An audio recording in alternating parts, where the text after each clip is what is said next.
some people go to the fun place, some people go to the dark place. Yeah. There's country can do both. You more often go to the dark place to the pain. Yeah, well, especially some of the new songs that are coming out, they'll be probably not. I mean, I don't know what they'll be. I don't know. What is country anymore anyway? I don't know that many people who listen to the type of music that I grew up listening to probably listen to country radio anymore anyway. Like, I think there's quite a lot of people who've sort of disowned that space, In commercialized country, you only really get what sells, and a lot of what sells isn't necessarily what matters. Well, you had that whole experience where they take what you recorded and polish it, quote unquote, try to make it perfect, and in so doing destroy the soul of the thing. And so probably that happens with these big artists. They're so famous. It's like a machine. And so what the machine does is it over polishes things. And so the raw power of the person, the uniqueness of the person, the soul of the person is gone if you do that.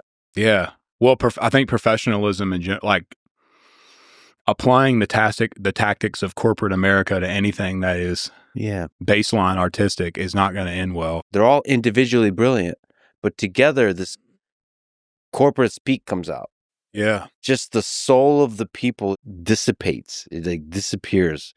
Why are you all pretending that life is not terrible and beautiful and you're both scared shitless and excited and this guy's going through a divorce, this person just fell in love, you're forgetting the intensity of life with this corporate 9 to 5 hi John, it's great to see you today. Oh, you too, you as well. But when I look at it, I'm like, why am I whining? I feel like a Bukowski type character because they're all really nice. They're all good people, but something is gone when you have this corporate machine.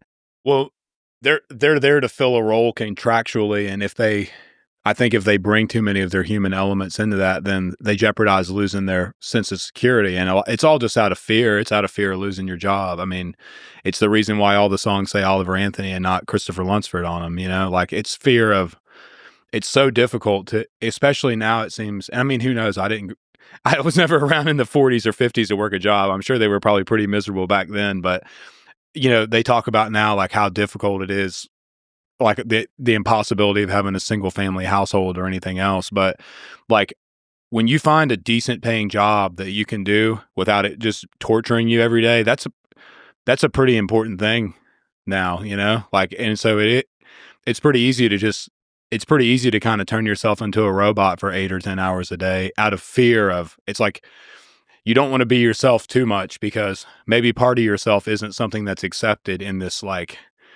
dystopian nightmare that you go to work at every day. And so you just got to do your best to just not step on any toes or do anything that makes you stand out too much, and now it's when you scroll through some of these videos of people even when I was still working my lame job, it was there was this whole big thing of people talking about quiet quitting or something like that, where they were just going to go to work but not really do anything. But that hurts me so much. That hurts me when you just stop.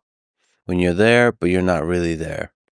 That makes me so sad. Yeah. So then they wonder, these companies just slowly kind of fall apart and disintegrate because they're so worried about structure. And, God, man, even in America today, our culture has become, because so many big corporations own and manage everything that we live under, like food, agriculture, healthcare, social media. It's all in corporate structures that it's almost like a lot of the problems we find ourselves in now with society, I think, are it's just because of, it's almost like corporate HR has been implemented into our whole thought process of everything. It's I think that's kind of what you're touching on, though. It's it's hard to be a human and be a good little corporate employee at the same time. And as our whole society moves more into becoming basically one big corporation, it's you don't want to piss the HR lady off, so it's a lot easier for me to just beep boop. We're all sort of just turning into robots, And that's I've talked to great engineers about this. Jim Keller is a legendary engineer. Elon Musk is another example. that you need that, I don't know what's a nice term for it, but you need the asshole because you want to get to the ground truth of things, to the first principle of things. Like, how do we simplify? How do we make it more efficient? How do we move faster? How do we get shit done? And that has no place for this kind of polite speak.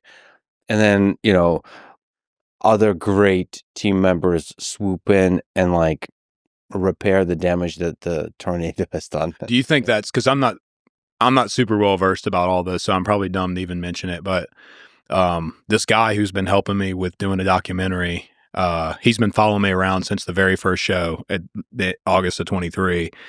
His background was doing promotional videos for Boeing, like for on their new spacecraft to pitch it to whoever. And so we touched base a little bit on Boeing, and of course they're having a lot of problems now, it sounds like.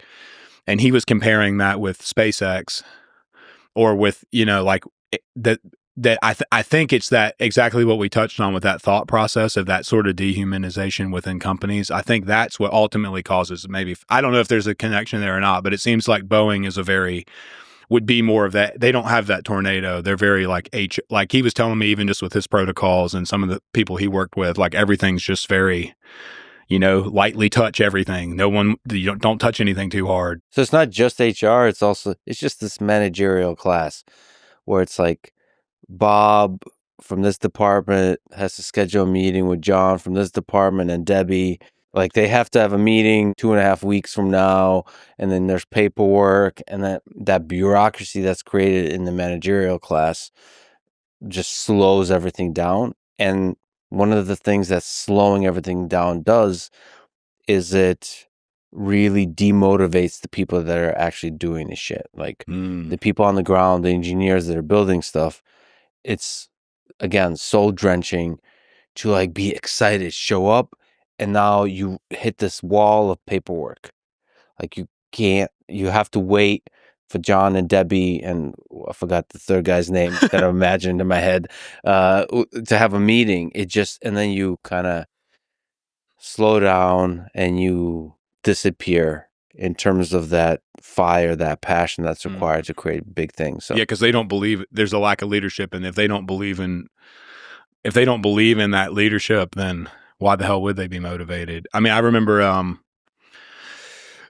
while back watching Jocko Willink talk about that when he was in leadership, when he was leading his guys. I think he mentions it in his book, is probably where I remember seeing it, one of his books. And he talks about like how important it was for the people under him in rank to believe in the actions he was giving them, even if he necessarily didn't agree with them himself. It was like it's really hard to take orders and go and like to have human spirit, and especially in something that's innovative, and not if you're working for a company where you just think everybody's dumb. I mean, I can certainly relate with that. I mean, God, that's all at my old job. That's all we did was we spent half our day just talking about how dumb we thought everybody was that was above us. It's like, it's easy to fall into that in the corporate world. And so, yeah, the morale gets terrible, and everyone suffers as a result of it, like the people at the top who are implementing all that dysfunction suffer, and the people at the bottom. It's like, it's not good for anybody.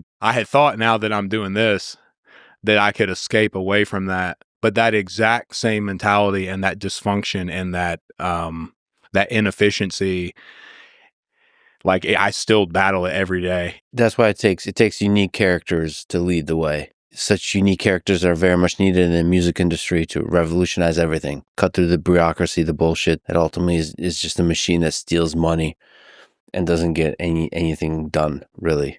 We'll talk about it. By the way, all the love in the world to Jocko. He's great.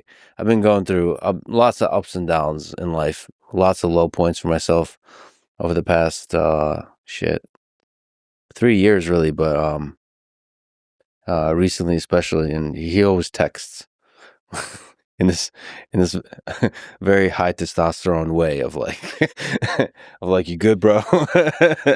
Just checking in. I mean, he's a good man.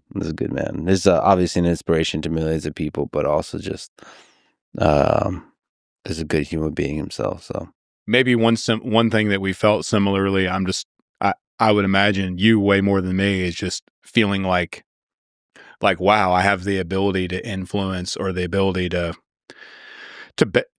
to either bring truth or to improve people's lives, or every word that you say sometimes matters so much, and you're just like, man, I'm an idiot. Like I don't Yeah. like I don't know, like I would have never guessed. I mean, we were kind of talking about that before, about like I would have never guessed that that this would have turned into all this. But it is a weight that you bear, whether you really even acknowledge it or not. Like, Yeah, and I think is like, the songs you've created, they speak to the human condition, to the struggle of everyday working people in a society that has the elites that try to take advantage of those working people. And you're just speaking through your music those truths of how life is. And then that has a huge impact on a lot of people. That's really positive. But then you also get attacked and misrepresented and lied about from different angles. And just the turmoil, the intense chaos of that, it disorients. It disorients me. Like, to be attacked by very large number of people, to be lied about, to be just it because I love people and I have a general optimism about humanity. It just disorients me. Like, it gives me this feeling like I generally, just like you said, think of myself as kind of an idiot, not really knowing what I'm doing. And when a lot of people tell you that you're correct, you don't know what you're doing, you start to like want to hide. You want to hide from the world, hide from yourself. And then there's also just the chemistry of the brain. It's like you shake up the brain a little bit, it starts getting weird. And so it can get on many fronts, it can get real lonely. When getting attacked, when you're kind of fucking things up in many ways, it can get lonely. Yeah, so you get a text from Jocko, like, you good? Yeah. And then I have good friends. Andrew Huberman's been great. Rogan's been great. Well, Lex, however many years ago, was in a different place in society than Lex is now. And so it's like every conversation you have or every relationship you have is inherently different, even if you aren't any different.